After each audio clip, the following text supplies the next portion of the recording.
My name's Gwen Burneat. I'm a master's student in the National University of Colombia. I'm studying a master's research degree in social anthropology. I work with a community of rural farmers in the northwest region of Colombia, in the Urabá region, called the Peace Community of San José de Apartadó.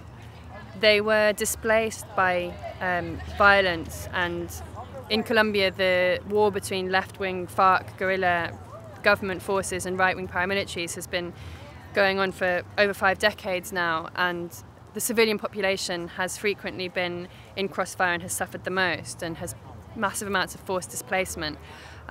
This community just declared themselves neutral to the armed conflict in 1997 as a way of protecting themselves and declaring their right to non-involvement in the armed conflict.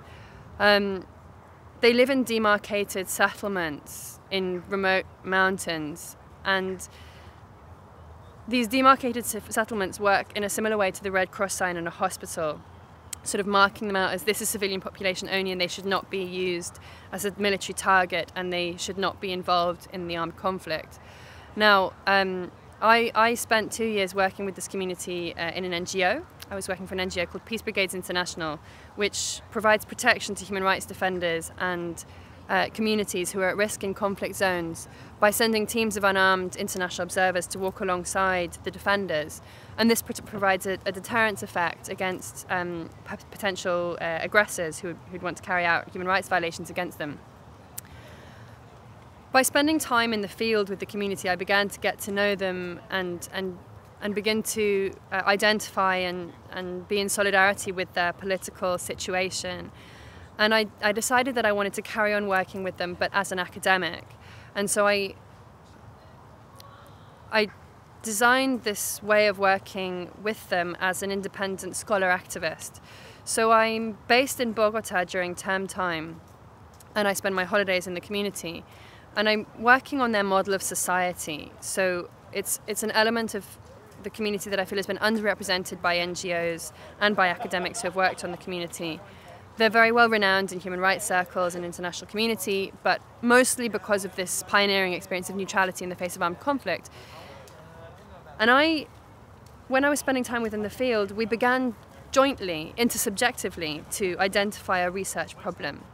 The paper I've been presenting at this conference has been about intersubjectivity. When you're working as a scholar, as an anthropologist with a community, the goal is definitely, I think, collaborative production of knowledge. It's a goal that's both academic and ethical, aiming to capitalize on the dialogue of knowledges between anthropologist and community and produce something, both knowledge and action, that neither one of you could do on your own, without, of course, forgetting or trying to deny the tensions inherent in that relationship of ethnographer and subject, which are tensions that are produced because an academic is working from a site of privilege within an academic institution, producing knowledge in a specific anthropological academic format, etc., etc.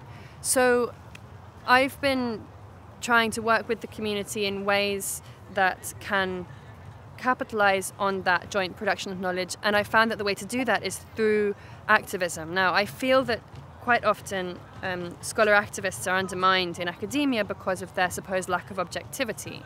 And what I argue, however, is that instead of undermining the work, engaging with the community as activist or shared political action, as I call it, is a way of creating a relationship in which you engage in a much deeper way with the issues that you're working on as an academic. And in fact, this fantasy of objectivity in academia has been worked on for decades. Since the 1960s, Foucault and Barthes examined the idea of authorship, which is a social construction, and how really authorship is a social construction based on the interaction of an author's subjectivity with external influences of culture and knowledge. And I think in anthropology we're increasingly aware of the peculiarly intersubjective nature of our work.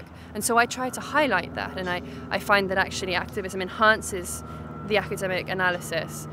And also vice versa. I think academia gives us the rigorous, critical thinking that enables us as activists to forge a more ethical, a more well thought out relationship with the people that we're working with. I'm obviously very conscious of my condition as British white female working in another country with a community that's been very marginalised. And so I think my anthropological reflexivity helps me to construct a relationship that is both ethical and is useful in terms of using my position rather than trying to be one of them. They have plenty of community members. They don't have plenty of scholar activists. So it's about looking at what we can do together. So that's what I'm working on. I think this has been a really important space, bringing activists together with academics. Quite often they don't talk to each other. Also exploring the idea that academics can be activists and vice versa, as in my own case. And I think we should try to institutionalize this in a positive way, reclaim institutionalization, use existing structures to make this a less contested space, make it an accepted space whereby academics see activists as part of society and people that they can engage with in really productive ways and support to improve their own work and to also give back something to the community that they live in. And I think that could be done in a number of ways. I think also would have another useful effect of legitimating activists' work. Quite often in other countries, activists are threatened because they're seen as illegitimate actors. And certainly in Colombia, where I work, the word activist arouses a lot of suspicion. I tend not to use the word activist in Colombia because it has sort of connotations of very left-wing, quite dodgy, sometimes violent groups. And I think, creating further conferences, maybe in other countries, linking up with other universities. There's been a suggestion to do, in a year's time, another forum in Ghana. I think that's a fantastic idea. I'd love to be able to say, in a few years' time, see this forum happening in Colombia, creating links throughout different universities, bringing local activists together with people from Sussex and from other British universities. I think, communicating is very important. So taking advantage of social networks, getting a Facebook group, getting a blog page, Twitter or whatever, and managing a small resource centre. If you can find the funding to do a long-term project in which you see yearly or 2-yearly conferences, inviting activists who work on a specific topic to get together with an academic who's worked on the same topic and do a keynote speech in a conference. I think those are all really, really important ways of taking this forward.